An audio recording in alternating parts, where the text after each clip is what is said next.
வீரா serial நாளைக்கான எபிசோடில் என்ன நடக்க போகுதுன்னு பார்க்கலாம் வாங்க. என்னோட ரிவ்யூ பிடிச்சிருந்தால் லைக் பண்ணுங்கள். வள்ளி மாறன்கிட்ட மல்லிகைப்பூவும் அல்வாவும் வாங்கி கொடுத்துட்டு வீரா கிட்ட கொடுக்க சொல்லிட்டு போகிறாங்க. மாறனும் அதை எடுத்துக்கிட்டு உள்ளே போகிறாங்க. வீரா கிட்ட அந்த மல்லிகைப்பூவை கொடுக்க அந்த மல்லிகைப்பூ எனக்கு வேண்டாம் அப்படின்னு சொல்லிடுவாங்க. இங்கே பாரு, ஒழுங்காக வாங்கி தலையில் வை. நாளைக்கு நீ வெளியில் போகும்போது அத்தை ஏதாவது சந்தேகப்பட்டு கேட்டால் அப்புறம் உனக்கு தான் பிரச்சனை. நீ பண்ணுற ட்ராமாலாம் வெளியில் தெரிஞ்சிடும் அப்படின்னு சொல்ல, அதெல்லாம் நான் சமாளிச்சுக்கிறேன் அப்படின்னு வீரா சொல்லிடுவாங்க. சரி நீயே சமாளிச்சுக்கோ, என்னை சமாளிக்க சொன்னேன் அவ்வளோதான் அப்படின்னு சொல்லிட்டு அவர் பாட்டுக்கு அல்வாவை எடுத்து வச்சு சாப்பிட்டுக்கிட்டு இருப்பாரு. கையில் கொஞ்சம் மல்லிகைப்பூவை சுற்றிக்கிட்டு அதை அப்படியே சாப்பிட்டுக்கிட்டு இருப்பாரு. அப்போ அப்படியே வீரா கிட்ட பேச ஆரம்பிக்கிறாரு. ஆமாம், நீ நல்லா படிப்பல்ல, ஏன் ஒரு டிகிரியோடு நிறுத்தினேன், மேலே படிச்சிருக்கலாம்ல அப்படின்னு சொல்ல உடனே வீரா கோவப்படுறாங்க. நான் படிக்காமல் போனதுக்கு காரணமே நீ தான். எங்கள் அண்ணன் நாங்கள் எப்படியெல்லாம் படிக்கணும் அப்படின்னு கனவு கண்டிருந்தாரு. ஆனால் அது எல்லாமே ஒரே நாளில் சுக்குநூறாக உடஞ்சி போச்சு. அதுக்கு காரணமே நீ தானே. என்னை எப்படி நீ இப்படி ஒரு கேள்வியை நீ கேட்குற அப்படின்லாம் கோவப்படம். அப்போ மாறன் இங்கே பாரு, நீ மேலே படி, அதுக்கு என்ன வேணாலும் நான் ஹெல்ப் பண்ணுறேன். நீ படிப்பை மட்டும் நீ விட்டுறாத. நீ நல்லபடியாக படித்து நல்ல பொசிஷனுக்கு வந்தனா கண்டிப்பாக உங்கள் அண்ணனோட ஆத்மா சாந்தி அடையும்.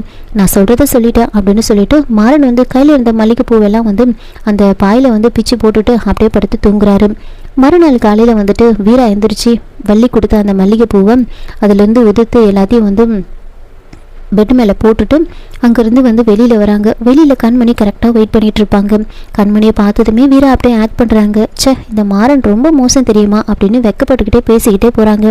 இதெல்லாம் பார்த்து கண்மணி முகமே மாறிடும். அடுத்துதான் மாறன் வீரா அந்த மாதிரி போகிறத பார்த்துட்டு நான் மட்டும் என்ன விடுவேனா என்ன அப்படின்னு சொல்லி அந்த மல்லிகைப்பூவை கையில் சுற்றிக்கிட்டு அப்படியே பாட்டு பாடிக்கிட்டே வெளியில் வராங்க.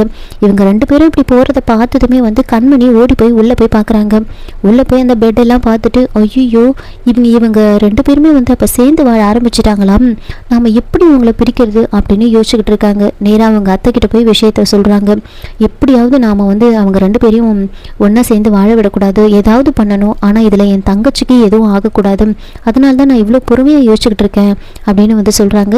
அப்போ அவங்க அத்தை உங்கள் மாமனாருக்கு ஜோசியத்தில் நம்பிக்கை இருக்கா அப்படின்னு கேட்க, அதெல்லாம் அவர் நம்ப மாட்டார் அப்படின்னு சொல்கிறாங்க. நாம தான் நம்ப வைக்கணும் அப்படின்னு சொல்லி அவங்க ஒரு பிளானை கண்மணிக்கிட்ட சொல்கிறாங்க.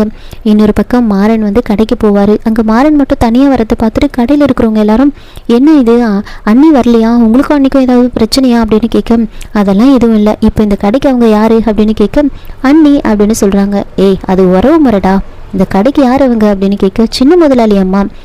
அப்போ சின்ன முதலாளி அம்மா இங்கே கடையில் ஓடி ஆடி வேலை செஞ்சால் நல்லாவா இருக்கும் சொல்லு, அவங்க வீட்டில் இருந்து ரெஸ்ட் எடுக்கட்டும்னு நான் தான் வீட்டிலே விட்டுட்டு வந்திருக்கேன் அப்படின்னு சொல்லிட்டு போக, அண்ணனுக்கும் அன்னிக்கும் ஏதோ பிரச்சனைன்னு நினைக்கிறேன், அதான் அண்ணன் இப்படியெல்லாம் சமாளிச்சுட்டு போகிறாரு அப்படின்னு பேசிகிட்டு இருக்கேன்.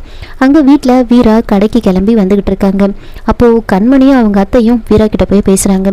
கண்மணி வீரா கிட்ட சொல்கிறாங்க, என்ன வீரா அப்படியே ரெண்டு பேரும் கை கோத்துக்கிட்டு ஜோடியாக போவீங்க, இப்போ தனியாக போவீங்க, அவன் காரியெல்லாம் முடிஞ்சதுக்கப்புறம் உன்னை கழட்டி விட்டுட்டானா, உன்னை இப்படி தான் விடுவான்னு எனக்கு தெரியும், உனக்கு அவனுக்கு செட் ஆகாதுன்னு நான் தான் ஏற்கனவே சொன்னனே, நீ தான் கேட்கல, இப்போ பார்த்தியா உன்னை விட்டுட்டு போயிட்டான், அப்படியே உன்னை தாங்குறான் அப்படின்னு சொன்னியே, நீ ரெண்டு பேரும் அப்படி இருந்தீங்களே, ஒரு வாரமாக அவங்களோட அலப்பறை தாங்காமல் தானே இருந்துச்சு, இப்போ என்னாச்சு இப்படி தனியாக வந்திருக்க அப்படின்லாம் சொல்லும்போது அப்போ வீரா இப்போவும் அவர் என்னை தங்கத்தட்டில் வச்சு தான் தாங்குறாரு, நானும் அவரை தாங்கிக்கிட்டு தான் இருக்கேன், அது ஒன்றும் இல்லை, நைட்டு கொஞ்சம் தூங்குறதுக்கு லேட் ஆகிடுச்சு, என்னத்தை உங்களுக்கு புரியும்னு நினைக்கிறேன் கண்மணி, உனக்கும் புரியும்னு நினைக்கிறேன், சாயந்தரம் பாருங்க ரெண்டு பேரும் கை கொத்துக்கிட்டு அப்படியே ஜோடியாக ரொம்ப சந்தோஷமாக வரப்போகிறோம் பாருங்க அப்படின்னு சொல்லிட்டு கண்மணியும் அவங்க அத்தையும் வெறுப்பேற்றிக்கிட்டு வீரா அங்கேருந்து போகிறாங்க. அப்போ அவங்க அத்தை கண்மணிக்கிட்ட சொல்கிறாங்க, ஏய் உண்மையாக லவ் பண்ணி கல்யாணம் பண்ணிக்கிட்டவங்க கூட இப்படி இருக்க மாட்டாங்கடி, உன் தங்கச்சி உண்மையாகவே சந்தோஷமாக இருக்காளா இல்லை நம்மளை வெறுப்பேற்றதுக்காக இப்படிலாம் நடிக்கிறாளான்னு தெரியலையடி அப்படின்னு பேசிகிட்டு இருக்காங்க.